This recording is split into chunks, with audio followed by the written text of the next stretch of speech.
పిల్లలు, బాగున్నారా? ఈ వారం కథ తాతకు 20 రెట్లు మనవడు. ఏంటో మరి చూద్దాం, వినండి. మూర్తి మేస్టారు 9వ తరగతి గదిలోకి వెళ్ళారు పాఠం చెప్పడానికి. ఆయన రచయిత కూడా, అందుచేత ఆయనకు తరచూ పుస్తకాలు, కవర్లు, కార్డులు తపాలా ద్వారా వస్తూ ఉంటాయి. క్లాస్ రూమ్లోకి రాగానే చేతిలో పుస్తకము, కవర్లు బల్ల మీద పెట్టారు. శివరాత్రి మరుసటి రోజు కావడం వల్ల పిల్లల హాజరు సగం మాత్రమే ఉంది. ఎందుకంటే ముందు రోజు రాత్రి జాగరణ చేసి ఉంటారు. పిల్లలకు శివరాత్రి అంటే సరదా కదా. పిల్లలు ఒక్కొక్కరిని తన దగ్గరికి రమ్మని హోంవర్క్ చూస్తున్నారు మూర్తి గారు. ఆ పని అయ్యాక తక్కువ మందికి పాఠం చెప్పేస్తే పిల్లలు మిగిలిన వాళ్ళు నష్టపోతారని అనుకున్నారు మాస్టర్. ఆయనకు ఒక ఆలోచన వచ్చింది. ఏమర్రా, మిమ్మల్ని ప్రశ్న అడుగుతా, సరి అయిన సమాధానం ఎవరు చెప్తే వారికి బహుమతి ఉంటుంది అన్నారు. అడగండి సార్ అన్నది శ్వేత. మిగిలిన వాళ్ళు మాస్టర్ గారు ఏమడుగుతారో అని నిశ్శబ్దంగా ఆతృతతో ఎదురు చూస్తున్నారు. ఎందుకంటే అప్పుడప్పుడు మాస్టర్ గారు తమాషా ప్రశ్నలు అడుగుతూ ఉండడము వాడికి అలవాటే. జాగ్రత్తగా వినండి పిల్లలు. తాతకి 20 రెట్లు మనవడు అని అర్థం వచ్చేటట్లు ఎవరైనా చెప్పండి చూద్దాం అన్నారు మూర్తి గారు.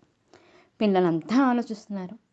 ఇంతలో శంకర్ లేచి, తాత బరువు 40 కేజీలు, మనవడి బరువుకు 20 రెట్లు, ఎంతంటే అలా అంటూ ఉంటే శ్వేత లేచి, 40కి 20 రెట్లు 800, మనవడు 800 కేజీలు బరువా అన్నది.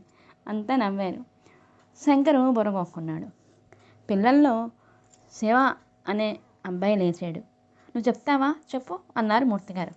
మాస్టారు, ప్రముఖ వ్యక్తుల గౌరవార్థం వాళ్ళ బొమ్మలతో స్టాంపులు ముద్రిస్తూ ఉంటారు కదా.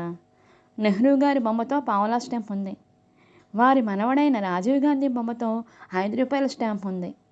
ఈ బొమ్మల పరం చూస్తే తాతకి 20 రెట్లు కదా మనవడు అన్నాడు శివ.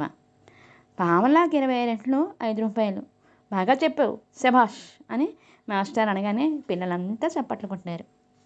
ఒక సంఖ్యకి 20 రెట్లు అంటే దాన్ని 20 చేతి గుణించాలి.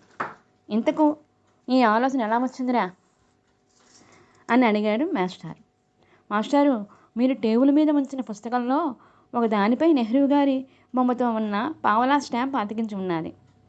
కవర్ మీద రాజీవ్ గాంధీ బొమ్మతో ఉన్న 5 రూపాయల స్టాంప్ అతికించి ఉన్నది. అవి చూశాను.